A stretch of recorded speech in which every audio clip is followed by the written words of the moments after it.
All right, as I recall, when last we met, we were in Section 2.1. And we were talking about tangent lines. And we defined how to find the slope of the tangent line. How did we do that? How did we find the slope of the tangent line? We used the difference quotient. And the difference quotient gives you what? Slope of the secant line. Okay, so basic idea was we had some sort of graph. We picked a point. We wanted to find the slope of the tangent line. What we did was we used this point and another point, and we found the slope of the tangent line. I'm sorry, we found the slope of the secant line. So the black line is the secant line. Well, it's supposed to be a line. Got a little curve in it there. I don't know what happened. And the formula for the slope of the secant line turned out to be the difference quotient, f of x plus h minus f of x all over h. What was h again? Anybody remember?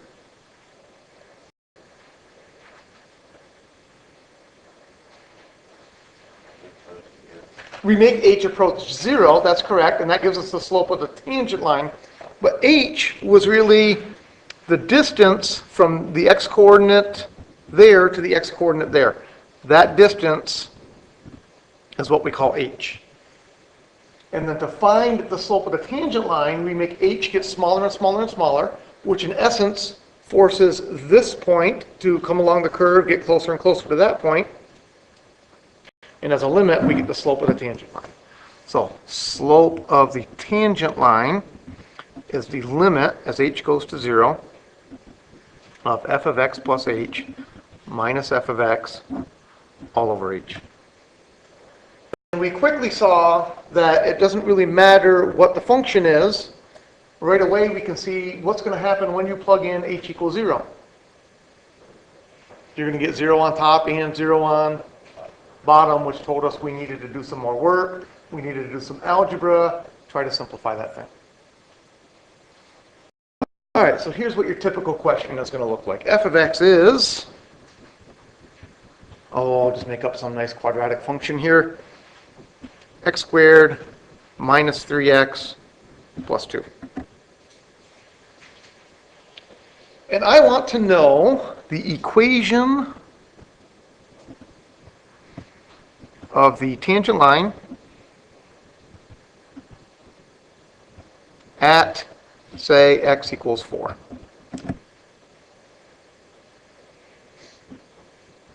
What do I need to know in order to write the equation of the tangent line at x equals 4?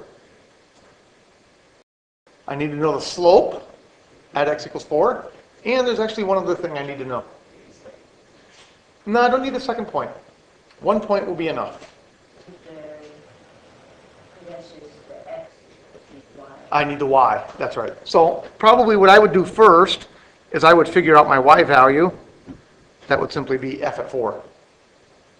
So I know x equals 4, this will give me the y value, so that's going to be 16 minus 12 plus 2, which is 6. All right, so basically, I've given you the point 4 comma 6. Now we need to find the slope of the tangent line at x equals 4. So I go to my definition. The slope of the tangent line is going to be the limit as h goes to 0 of f of x, in this case is 4, so it's going to be f of 4 plus h minus f at 4 all over h. So all I really have to do here, I have to plug in f at 4 plus h. I have to figure out what that is. F of 4, I already know what that is. I already figured that out. That's 6. And then I need to evaluate my limit. Limit as h goes to 0. What's f at 4 plus h?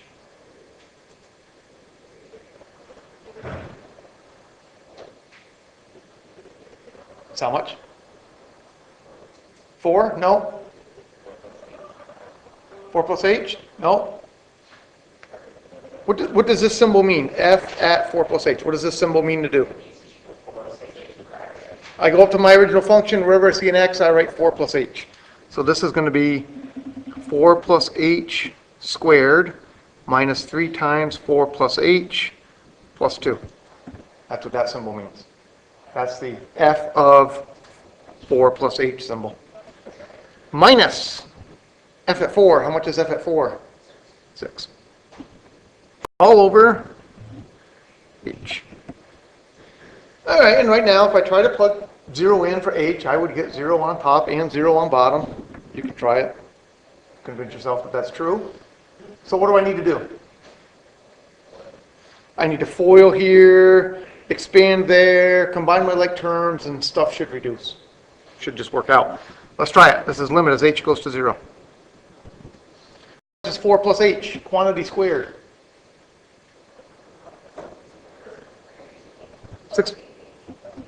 16 plus 8h plus h squared. Very good. So there's a little formula for doing that. Hopefully you know the little formula for doing that.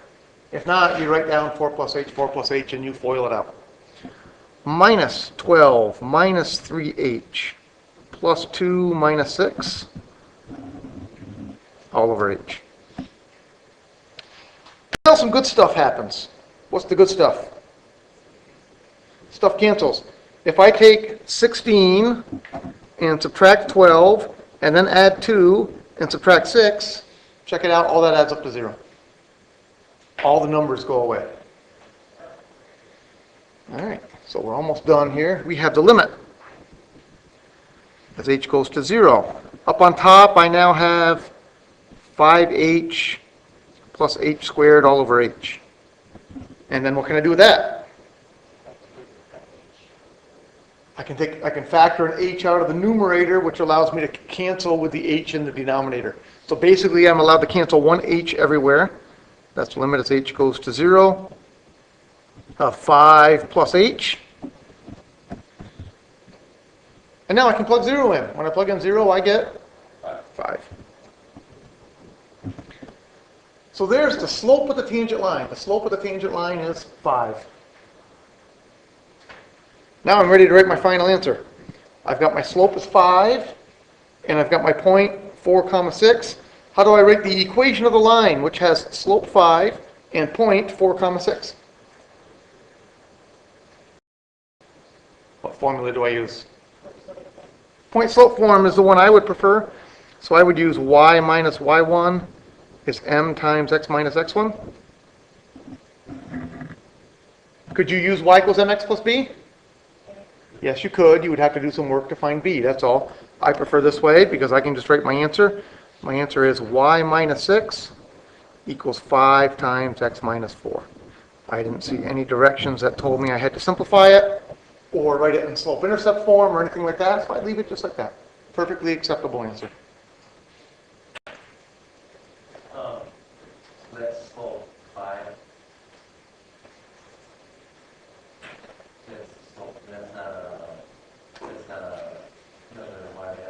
No, that's not a y value. That's the slope. 5 is the slope. It's the slope at x equals 4. If I were to give you a different x value, what would happen to the slope? It would change. It would be a different number. Because this graph is not a line, is it? This is a parabola, so the slope changes at every point. Okay, questions on that? In fact, let's try that. Let's use that same formula, x squared minus 3x plus 2.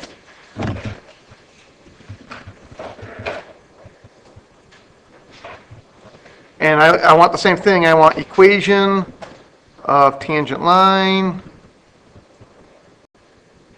at x equals, give me a number other than 4.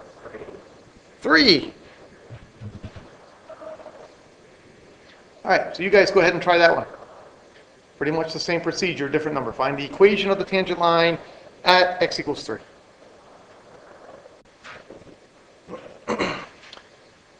First, I plugged 3 into the original function. That gave me 2. That gives me the y value. Then I found the slope of my tangent line, f of 3 plus h minus f at 3 all over h. plugged in 3 plus h for the x squared, plugged in 3 plus h for the x, plus 2, and then minus f of 3 minus 2. Combined, all my numbers canceled out. So I ended up with 3h plus h squared over h, reduced my h, my slope was 3. Once I knew my slope was 3, I did y minus y1 equals m times x minus x1. So there's the answer I got. Y minus 2 equals 3 times x minus 3. Questions on that? That's equivalent to y equals 3x minus 7, right? That is, because I could do this. I could write y minus 2 equals 3x minus 9, and then add the 2 over. Y equals 3x minus 7. Some people prefer their answer that way. I don't care. Fine with me. That.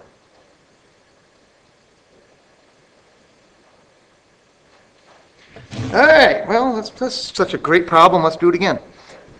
F of x is x squared minus 3x plus 2. Exact same directions. Find the equation of the tangent line at. Give me another number. X equals 0. So at x equals 0, I plug 0 in. F at 0, when I plug 0 in, that's easy. I get 2. Now, wouldn't it be nice if we had to do the same problem over and over and over again, if I didn't have to keep going through this whole limit thing every time over and over and over again? Wouldn't it be nice if we just did it once and then we were done with it altogether? It would be, wouldn't it? And that's what we call the derivative. So, the derivative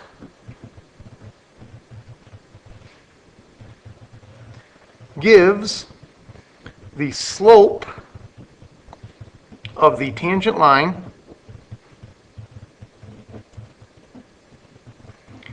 for any value of x. And what you do to find the derivative, here's the symbol for derivative.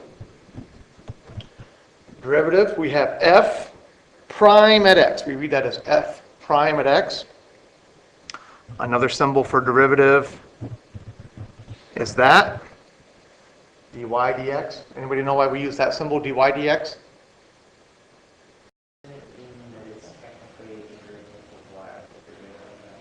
It's the derivative of y with respect to x. That's the way we would read it. But why do we use dy over dx? It looks a lot like delta y over delta x, which is an alternative way of writing slope of a line. So dy dx is d for delta. Or another symbol you'll see d sub x of f of x. So those are all different symbols you'll see for the derivative. And sometimes one symbol is more useful than the other. This last symbol, we probably won't use that one very often. That symbol becomes much more important when you take Calc 3. In Calc 3, you start dealing with functions of several variables. So then you have to know, am I taking the derivative with respect to the variable x, or am I taking the derivative with respect to the variable y, or z, or whatever letter you're using. So we won't use this symbol very much, but it does show up in your book. And here's the formula for it. The formula for derivative is the limit as h goes to 0, f of x plus h minus f of x all over h. That's a familiar looking formula. Where have I seen that before? We just did it. In fact, we just did it twice, didn't we? Except the difference is we plugged in a specific number for x. When you compute the derivative, you don't plug in a specific number. You just leave it as x. So, for example, if our function is f of x equals x squared minus 3x plus 2, then f prime of x, the derivative, would be the limit as h goes to 0 of f parenthesis x plus h. What does that symbol mean to do? Go into my original formula. Wherever I see an x, write x plus h. So I would have x plus h squared minus 3 times x plus h plus 2. That's f of x plus h. That's the first part. Minus f of x. So minus, I got to subtract the original function. The original function is x squared minus 3x plus 2 all divided by h. And then it's almost exactly like when we did it, except we used numbers for x. We FOIL here, we expand here, we run the minus sign through. Lots of stuff is going to cancel out.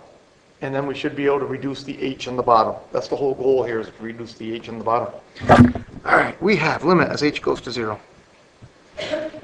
Up on top, I'm going to have x squared plus 2xh plus h squared minus 3x minus 3h plus 2 minus, run this minus sign through, x squared plus 3x plus 2 minus 2, oh, thank you, minus 2, all divided by h. If we did it right, a whole bunch of stuff should cancel. And if I had left that as a plus 2 in just a second here, I would have found out that I made a mistake. What should cancel out? Well, what does cancel out? I see an x squared and a minus x squared. A minus 3x and a plus 3x. A plus 2 and a minus 2. What should happen if you've done it right, everything up on top should have the letter h in it still. So had I left that as a plus 2, I would have seen that I had a plus 2 and a plus 2, that's a plus 4. There's no h in that. I would have known right then I made a mistake. If you've done it correctly, everything on top will have the letter h in it. Why should everything on top have the letter h in it? So I can factor an h out of the top and cancel it with the h on bottom. So what we end up with is the limit as h goes to 0. I cancel one h out of everything, so I'm left with 2x plus h minus 3. One h canceled out of everything left, including the one on bottom.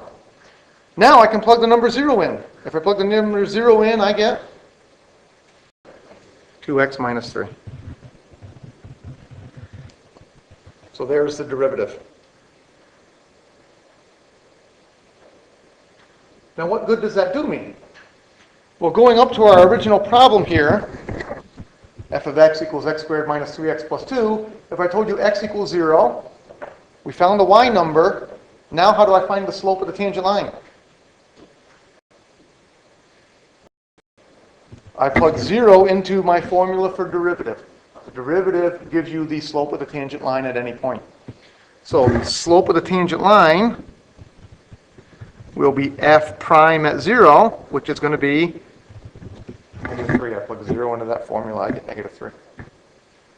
So now if I asked you to redo this problem, but I told you x equals negative 5, how would you find the slope? Simply plug negative 5 into this formula. This formula will always give you the slope at any point. All right, so final answer would be y minus 2 equals negative 3 times x minus 0.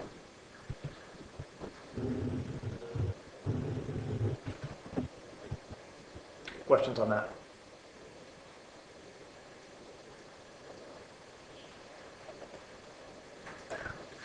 All right.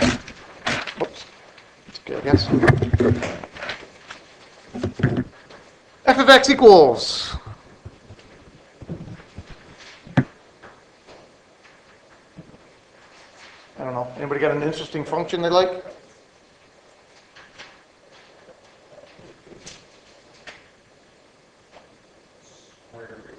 Square root of x. That's a good one. I want you to find the derivative. What's the derivative of the square root of x?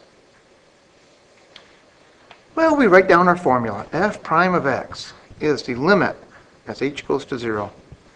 F of x plus h minus f of x all over h. That's our formula for derivative. That's the limit as h goes to 0 of, what's f of x plus h in this case? Square root of x plus h. You go to your function, wherever there's an x, you write x plus h. Square root of x plus h minus our original function, that's square root of x all over h. Once again, when I try to plug 0 in for h, I find that I get 0 on top and 0 on bottom, so I have to do some clever algebra. What kind of clever algebra are you going to do this time? This time you have square roots, and what was our technique for finding limits when we had square roots? Use the conjugate. What's the conjugate in this case? Square root of x plus h plus square root of x. So we multiply top and bottom by the conjugate. We end up with limit as h goes to 0. Up on top, we have, well, what do we get? What do you get when you multiply those two things? X plus h minus x. Because when you take square root of x plus h and multiply it by square root of x plus h, the square roots reduce, so you end up with x plus h. We use the conjugate so that the outside and the inside cancel each other out, so those are gone. And then on the end, we have minus square root of x times positive square root of x, that's minus x. On bottom, we have h times square root of x plus h plus square root of x. And now some good stuff happens. What's the good stuff that happens? Stuff cancels. That x cancels with that x. And then right now, I'm pretty sure I did it correct because I look, everything on top has an h in it. Well, there's only one thing left on top, but it does have an h, doesn't it? So I can reduce this h with that h, and I'm left with just a 1 on top. So I'm left with the limit, as h goes to 0, of 1 over the square root of x plus h plus the square root of x. Can I plug 0 in now? Yes, when I plug 0 in, I get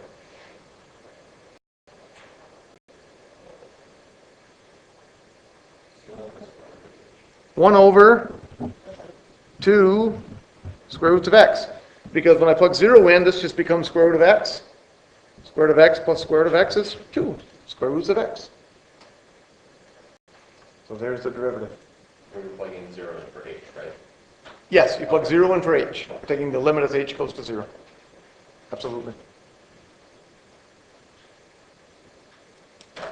So notice how nice that makes it. I might now ask you, what's the slope of the tangent line?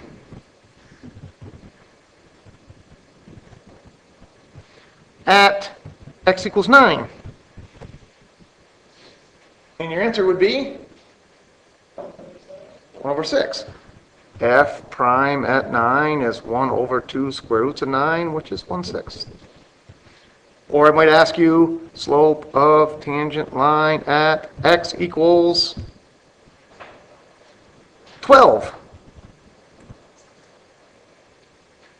And your answer would be f prime at 12 is 1 over 2 square roots of 12. I prefer reduced fractions when you can. You want a 1 over 4 square root of 3. If you want to reduce your radical, you can. I'm not going to take off if you don't. But you're right, you can write 12 as 4 times 3. The square root of 4 is 2. So you could write this as 1 over 4 square roots of 3. Personally, I don't care. I will accept 1 over 2 square roots of 12. I will accept 1 over 4 square roots of 3. But we still have to do the limit thing every single little bit. Correct. That's the only way at this point that we know how to compute the derivative, is using the limit definition. No, I meant the limit over goes to 0. Yep. We show it every single step. Yes. Not even like quotes. You have to show it every single step. Can we quote it? Am I showing it every single step? Yeah. Do I expect you to show it every single step? Yes, I do. If I'm doing all this writing, I expect you to do all this writing. It's not just to practice my penmanship, which I know isn't very good anyway. Yours is worse. So you can read the numbers. Other questions?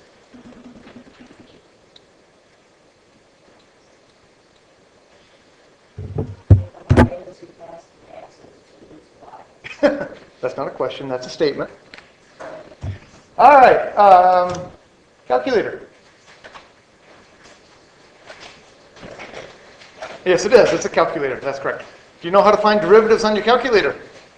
It's a little, button you can press. There is a little button you can press. All right. So let's type in, angle this, it seems to work better. Let's go to y equals, oh, look at that mess. Let's use square root of x, for example.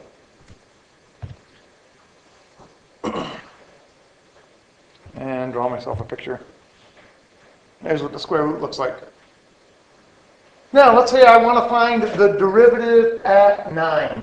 Anybody know how to do that? Math? Okay, there's actually two ways. You can go to math, and then,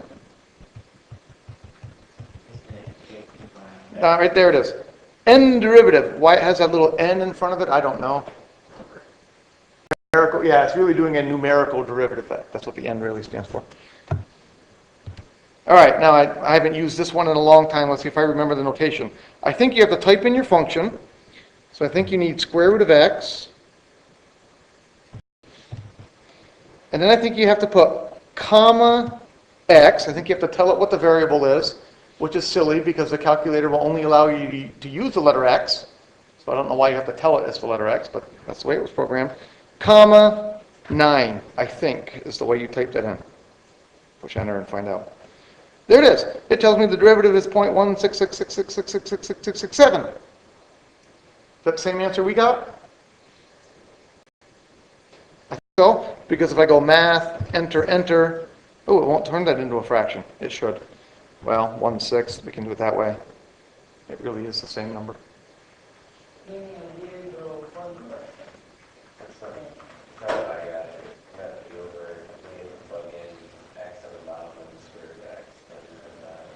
Okay, I think I can fix that.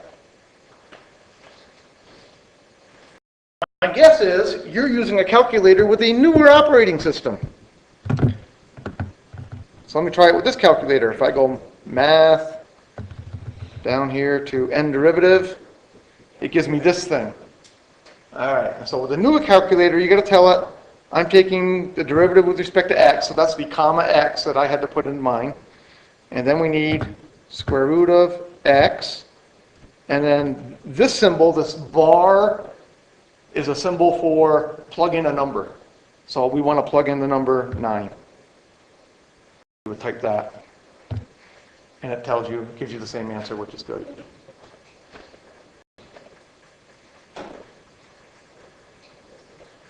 That's not how I usually do derivatives on my calculator. I usually do it this way. I usually go to y equals, clear out that junk, whatever that was. And I graph square root of x. And then on the button that has trace, up above is the calculate menu. So I go second trace to get to calculate. And right there is my derivative. So I hit enter. And then it wants me to plug in my number. I plug in 9. I hit enter. And it tells me the derivative is 0.1666667. So your calculator will compute derivatives. There is a weakness in this, though. What's the weakness in the calculator? It doesn't give you the formula. The calculator will not tell you this formula for derivative. You have to give it a number, and once you give it a number, the calculator will give you an answer. What happens if you tell the calculator that the number you want to plug in is x? That's a good question. Let's try it. Give you the derivative? Let's try it. Let's see. Calculate the derivative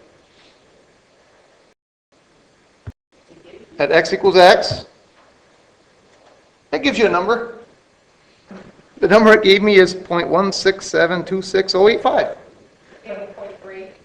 Yours gave you 0.3? 0.289? It's whatever value was last stored in x in the calculator, that's the number it plugs in. Oh, yeah. So- I remember that. So What if you stored x for x? it doesn't allow you to store x for x. X can only be stored as a number. So unfortunately, with these calculators, there is no way to get that formula. It just doesn't do it. How do you figure out what x is stored there? You go back to here, you hit x and enter. So in my calculator, x is 8.9361. How x got to be that number, I have no idea. That's what yours is too? That's the default, yeah. Must be the default. Must be the randomly selected number. That must be the default number for x when you first. Yeah. No way to do it, unfortunately, on this calculator. No way to get the formula. It will give you numeric values. Questions about that? That means that it'll save you some time if you know the formula that you don't want to. Well, what it really does is it gives you a quick and easy way to check your answer. Yeah. But unfortunately, to do this problem, to get credit on the test, you still have to show all that work. And then you plug in 9 and you get the answer 1/6, and then you can plug it into your calculator and check your answer and make sure you got it right. Kind of a side question. Is there, I was having a conversation with Mrs. Schrober, and I was asking her about why we got to be derivatives so long, and she said there is a real life example, and she asked me to test people to make a real life example where the shortcut doesn't work. All right, so apparently there are shortcuts for derivatives. So I'm told. Apparently. I don't know them yet because I haven't read Section 2.2. They're in the next section. So why am I cruel and unusual and force you to go through all these limits and stuff and force you to find derivatives this way? How come I just don't teach you the shorthand rules? So you learn the math behind the shorthand rules. And what was the math behind this to begin with? The limits were behind us. And so how did we define a derivative? A derivative came from the slope of a line, right? The slope of a secant line, and then we slid the 2 points together. All right, so now to James' more specific question. Are there times when the shorthand formulas we're about to learn in Section 2.2 don't work? And the answer is yes. Anybody have an example? We haven't done, that's true, we haven't done 2.2, so you don't know the shortcuts yet. That's true. It's kind of an unfair question at this point, I suppose. The reality is, if you're an engineer, or if you're really doing anything in life, is somebody going to hand you a nice pretty little formula like f of x equals square root of x? No. What's more likely to happen? Multivariable, like quadratic or quartic. If somebody hands you a quartic, you would be thrilled because it would be so easy compared to what you're normally going to deal with. You have to find the formula yourself. No. What's normally going to happen is you're not going to be given a formula at all. What are you normally going to be given? A problem, and that problem might contain a large set of data. So you might have a large set of data. From that data, somebody's going to ask you, 10 minutes into my experiment, how fast were things changing? What was the rate of change? Rate of change is another word for slope. If all you have is data, and you don't have a formula for that data, how are you going to estimate that slope? You have to give a line of best fit, right? Well, one way to do it would be to give a line of best fit. If it's a line, then it's a pretty easy problem. Well, you give a like a set of best fit, so if it was more like a parabola or more like a piecewise, you give a function of best fit. Okay, that's one way to approach it. One way to approach it is to do what's known as a model or a regression. The problem with models or regressions is they are approximations right from the beginning. As always. More likely what you would do is you would find a base point. If you wanted to know the slope at 10, you would find the data point at 10 if there is one, or you pick the closest one. And then how would you approximate the slope of the tangent line at 10? You get other data points near 10, and what would you do? You compute the slope of the secant line. How many would you do? A bunch of them, actually. So what you would want to do, you have all your data points. Your data points would look like this. You got data. I'm going to make it so it looks like a fairly nice function, but in reality it might not be. So here's your data point at x equals 10. What you would have to do to get a realistic estimation of find the secant line through there, find the secant line through that one, find the secant line through that one, find the secant line through that one, and then what would you do with all those answers? Yeah. You would average them. You'd still be able to use the shorthand rule as long as you have an equation. But in order to get an equation, your data has to be fairly smooth and fairly regular. I made this picture look like it's some sort of polynomial.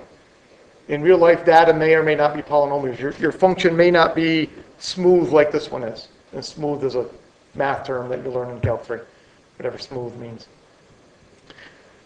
But even if you did get a polynomial, your polynomial, even the best one, might look something like that. It might be off the data quite a bit. And then how confident are you of your derivative at that point? Not particularly.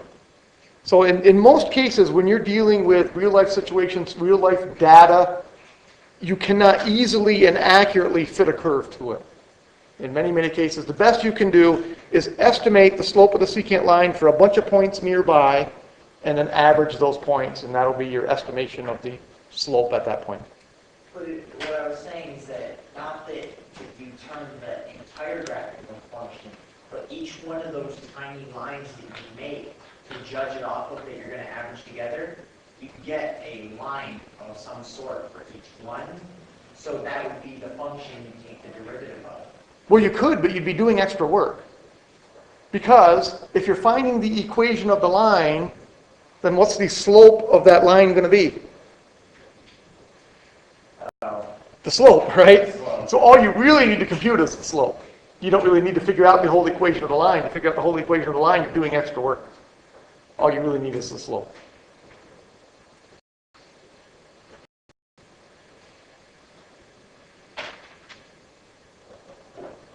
All right. Good question, though. Why do we torture you? Because we like to torture you. Math teachers are inherently mean. We enjoy doing things the hard way. All right, so now we will briefly start section 2.2, and we'll make James happy.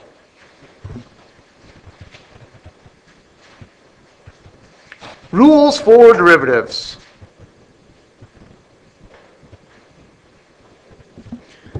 There are some shortcuts for finding derivatives that are going to make your life so much easier than doing that limit definition thing every time over and over and over again.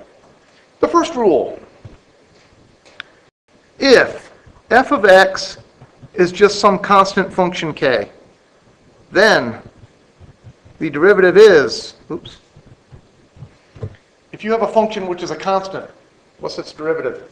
Zero. Zero. How come?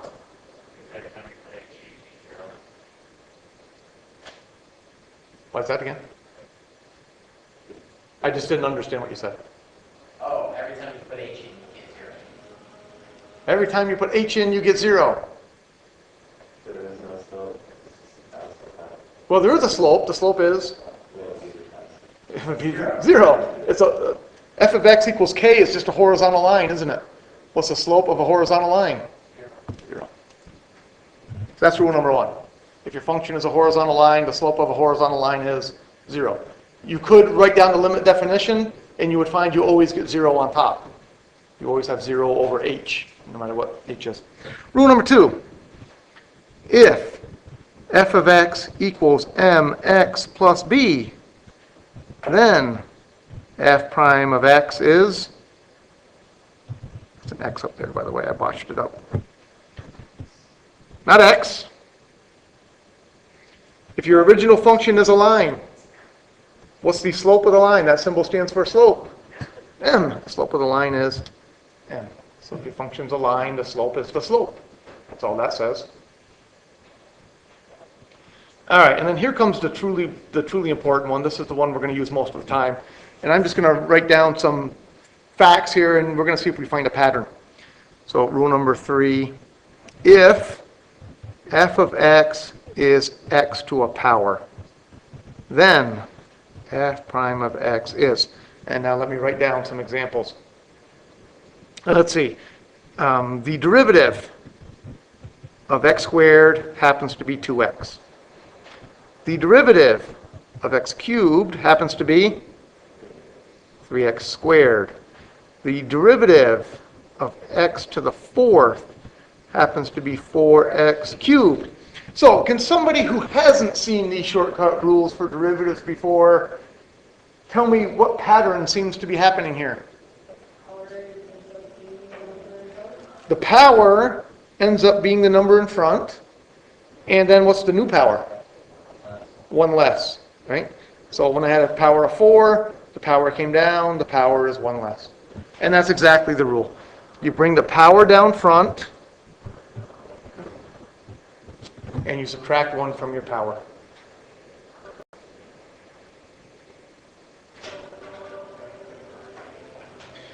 Rule number 4.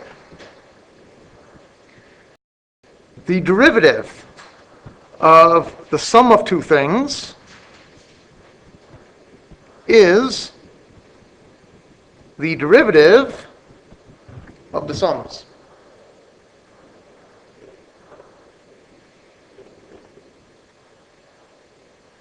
That looks fancy, but it's really pretty simple. That says this: if I give you h of x is x to the fourth plus x to the eighth, and I ask you to find the derivative, since this has a plus symbol in between, you simply do the derivative of each one. What's the derivative of x to the fourth?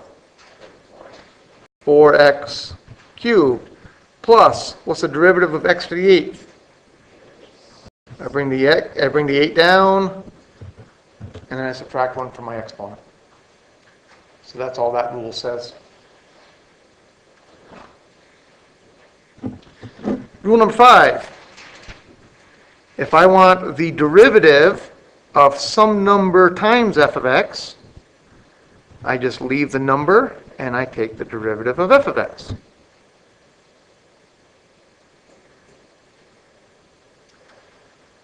And again, that one looks fancy, but it's really not too fancy.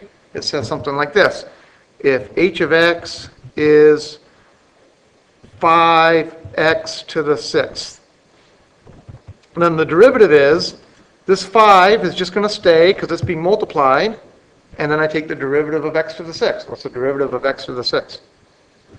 6x to the fifth. So we would write our final answer as 30x to the fifth.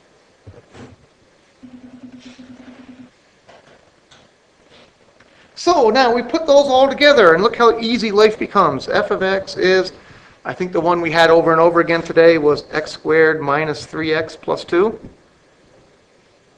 And here's how easy it is to find the derivative once you know these rules. F prime of x is, what's the derivative of x squared? 2x. Minus, what's the derivative of 3x? 3. Why 3?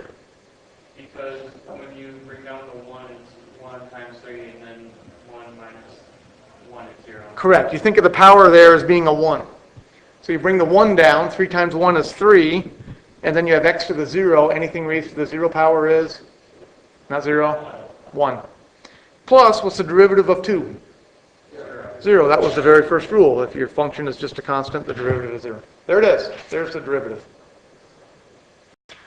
How about g of x equals square root of x? How do you use these nice handy shortcut rules to find the derivative of square root of x? Right, what you're going to do, anytime you see a root in this class, you're going to convert roots to powers. We don't have a rule for derivatives of roots, but we do have a rule for derivative of powers. So you write it as a power. And then the derivative becomes, I bring the power down, that's 1/2. X to the, I have to subtract 1 from my power. What's 1/2 minus 1? Negative 1/2. Is that the same answer that we had when we did it the long way? It is, because what does this negative do? Negative takes the x and drops it to the denominator, so that's 1/2 times 1 over x to the 1/2, but x to the 1/2 is a fancy way of writing square root of x. So we do get exactly the same answer that we got when we did it the longhand way. How about that? Why does rule number 5 work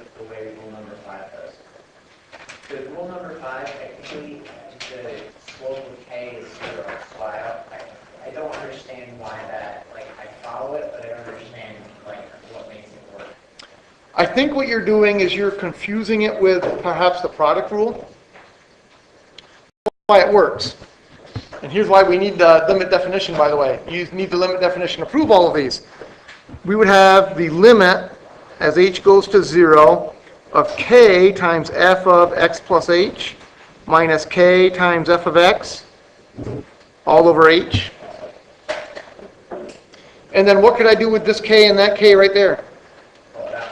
I could pull it out. So this is limit as h goes to 0 of k f of x plus h minus f of x all over h. And then what's this?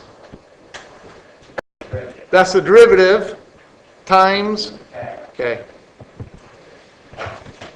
So it never goes on the bottom. It's the issue is that I keep going k over k instead of k over 1. Should be k over 1, correct. Okay. All right, so we will talk more about the rules of derivatives tomorrow. We'll do some more examples, and then we'll move forward.